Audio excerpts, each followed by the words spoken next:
Here are my 4 journal types that I use to keep me sane. I'll put them all here above my head. And I have my regular journal somewhere around here. I have my shadow work journal. I have my commonplace journal. And I have my manifestation journal. So, first of all, with the regular journal, that's my daily journal, or even if I miss a day, it's okay.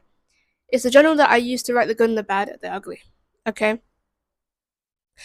It's where I write my thoughts every day. You can also do brain dumps like in the morning or evening, but I normally do that in a separate notebook to keep it all clean and tidy. In my regular journal, I just write, obviously the date, and I just write what happened in the day, um, what I could have done better, maybe some like, what went well kind of thing. You need the feedback for yourself, but you don't need it. But in my regular journal, I just write what happened in the day, and isn't that self-explanatory? Yeah, I've got the Leuchtturm. I think that's how you say it. I've got that journal, soft bound, soft cover, and soft bound, soft cover. And I recently bought it, and I said, you know what? In the past, I wasn't able to commit to one journal, and I keep buying new journals, and I keep not finishing journals. I keep missing weeks and months, and then go back to journaling.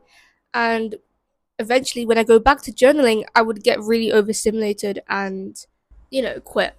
So this time, it's a promise. I'm gonna stick to it. Okay. And also, it's really warm in the UK right now. I'm boiling. I feel like I'm gonna fall asleep. Sorry, I didn't have that much of an explanation for the regular journal, but it's a journal. It's a daily journal. You can write it in the morning or the evening or whenever you want. You can bring it anywhere to journal. Okay, your diary, whatever. Then we move on to the shadow work. Now, the shadow work for me, I call it's about, basically, these three journals here, I bought 3 Midori notebooks in B6 plus, I think, or B6, whatever. Shadow work is the past, commonplace is the present, and manifestation is the future. Isn't that self explanatory? I don't know. Because the shadow work, obviously, you're dealing with the stuff from the past, the traumas, or maybe stuff that you just recently experienced, and obviously, past tense is in the past.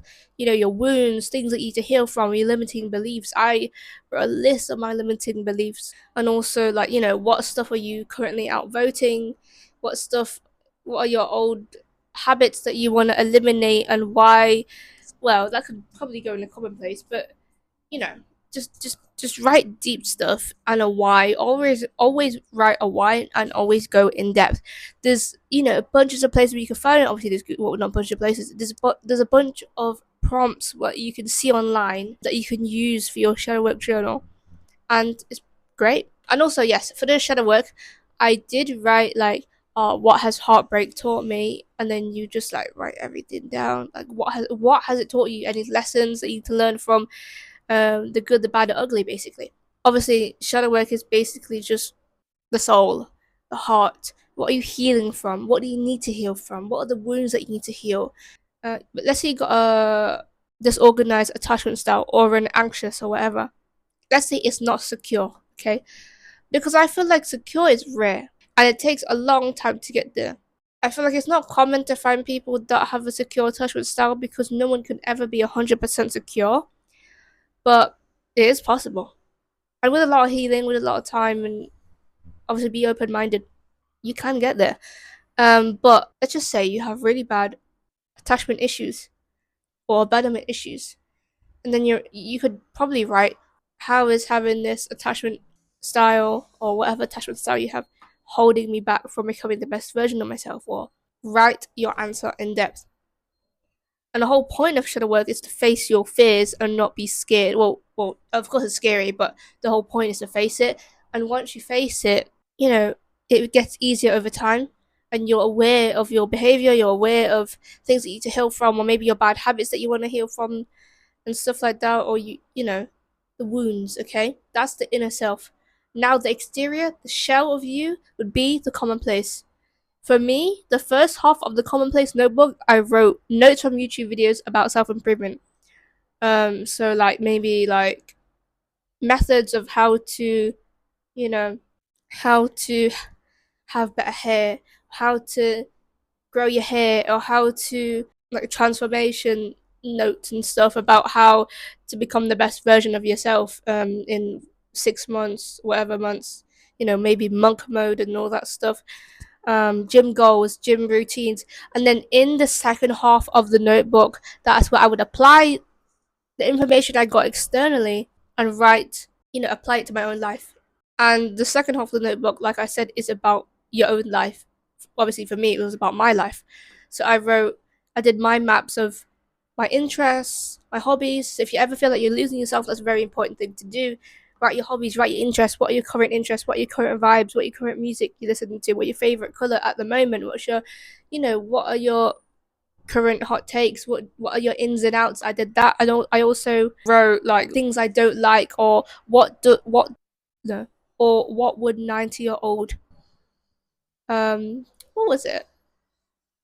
What would I do if I was 90? No, when I'm 90 years old, what would I? No, hold on. I've honestly got to get it in front of me. I've got what fills my cup. I've got my main priorities. I've got my ins and outs, which I literally wrote in a double page spread. Habits that no longer align with my new frequency. I did actually write my limiting beliefs here.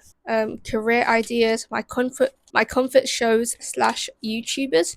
So every time you feel anxious, or you're home alone, or whatever, yeah, or you want to feel safe, or you want that vibe.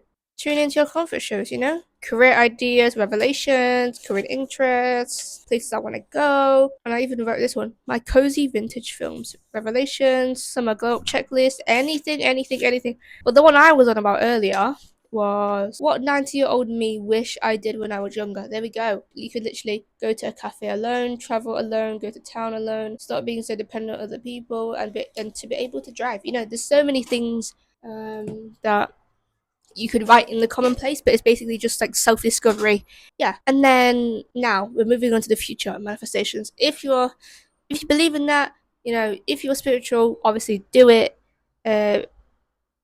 Because in the front half of the manifestation book, in my notebook, we obviously got manifestations and scripting and all that stuff. If you know, you know. And then the second half of the notebook, I have gratitude. The whole manifestation notebook would be all positive, because I don't want to mix that with anything negative, because I don't want to manifest anything negative. Okay? So, in the second half, I obviously wrote whenever I can remember to write in it. By the way, this is not, I don't write in it every day. It's not something I do every day.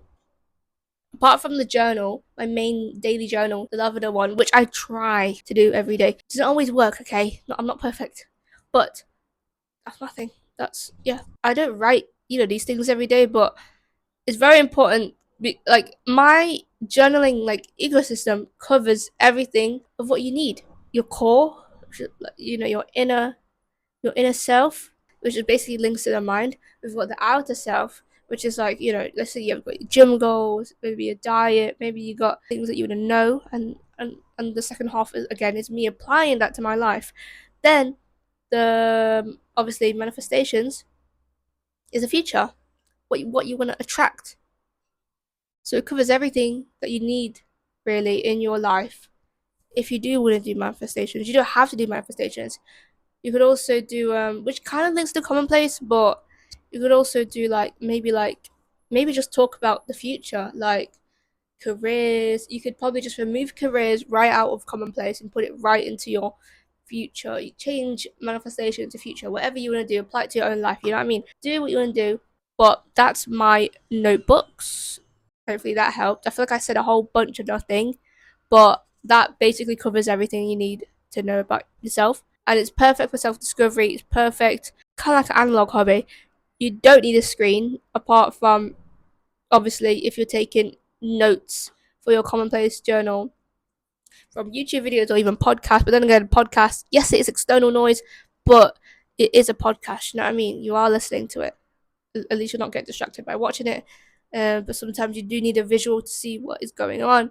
And then obviously, or you can even take notes from books. You don't have to watch YouTube videos. You can take notes from books and then write it down in your notebook. Okay. Obviously, with the prompts and stuff, you do need Google or Pinterest, or if you can think of your own things for the shadow work journal, that is okay. And then for the manifestation, you don't need a digital device for that. You can just think of whatever you want to manifest. Boom, write it down. Make sure to write it down in detail if you are doing scripting. Yeah, it's very important. And be very precise with what you write down. Don't skip over anything. My brain is like fried. I can't think. My brain is clouded right now. I just want to sleep and eat. But not good of me. But I've got gongcha.